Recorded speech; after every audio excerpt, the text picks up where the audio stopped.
Hola a todos, bienvenidos a un nuevo episodio de nuestro podcast. Hoy vamos a hablar sobre un tema muy interesante, como lo de la personalidad. Algunos trastornos psicológicos y ciertos contextos sociales pueden influir en la conducta delictiva.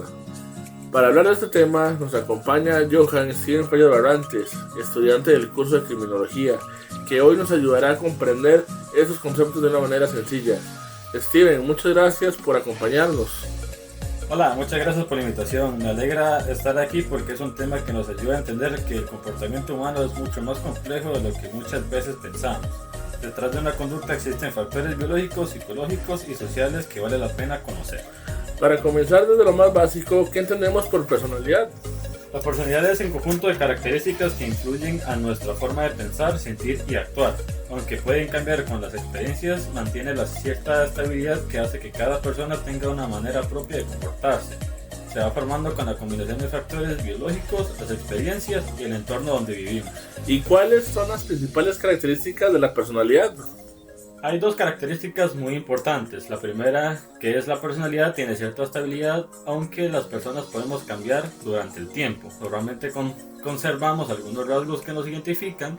Y la segunda es que cumple una función adaptativa. Gracias a nuestra personalidad aprendemos a convivir con muchas personas, resolver problemas, controlar nuestras emociones y adaptarnos a diferentes ambientes como la familia, universidad o trabajo. Muchas veces escuchamos hablar de la personalidad y temperamento, como si fuera exactamente lo mismo. ¿Cuál es la diferencia? La diferencia principal es que el temperamento tiene una base biológica. Desde que nacemos, cada persona posee una forma particular de reaccionar ante los estímulos. Algunas personas son más impulsivas, otras más tranquilas o sensibles. Entonces, ¿la personalidad puede cambiar conforme a una persona va creciendo? Sí, aunque existen rasgos relativamente estables, la personalidad continúa desarrollándose durante toda la vida.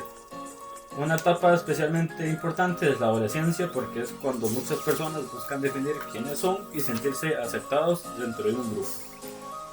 Ok, hasta ahora hemos comprendido qué es la personalidad, cuáles son sus características, cómo se diferencia del temperamento y cómo se desarrolla a lo largo de la vida.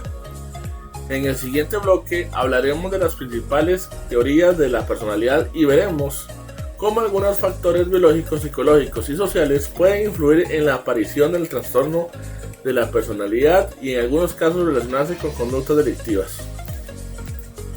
Steven, ya comprendimos cómo se forma la personalidad. Ahora me surge una duda. ¿Existen diferentes teorías que expliquen por qué cada persona es como es? Sí, existen varias teorías y cada una intenta explicar la personalidad desde una perspectiva diferente. Por ejemplo, algunas teorías le dan más importancia a la biología y a la genética, otras se enfocan en las experiencias de la infancia, mientras que otras destacan el aprendizaje, el ambiente y la forma en que pensamos. Hoy en día, lo más aceptado es tener una visión integradora. Esto significa que la personalidad no depende de solo un factor, sino de la combinación entre la biología y el funcionamiento del cerebro, las experiencias personales, la educación y el entorno donde vivimos. ¿Y qué ocurre cuando la personalidad deja de ayudar a la persona y comienza a causarle problemas? Pues bien, cuando hablamos de una patología de la personalidad, nos referimos a patrones de pensamientos, emociones y comportamientos que son muy rígidos y terminan afectando la vida de la persona y sus relaciones con los demás.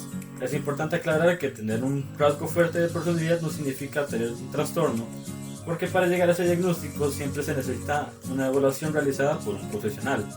Además, estos trastornos suelen dificultar la adaptación a diferentes situaciones de la vida. Por ejemplo, una persona puede tener problemas para controlar sus emociones, mantener relaciones estables o aceptar las consecuencias de sus acciones.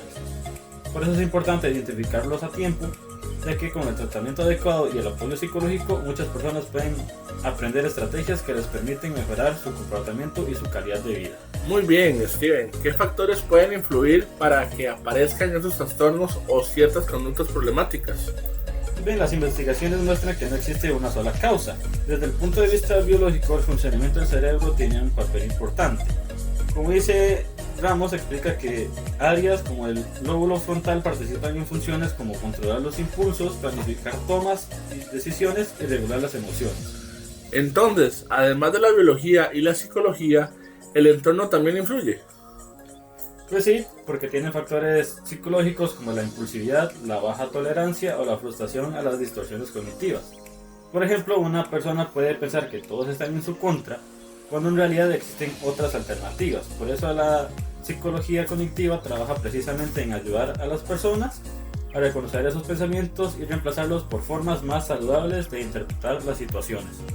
Muy interesante. Hasta ahora hemos visto que la personalidad no depende únicamente de cómo nacemos, sino también de nuestras experiencias, nuestro entorno y la forma en que interpretamos la realidad.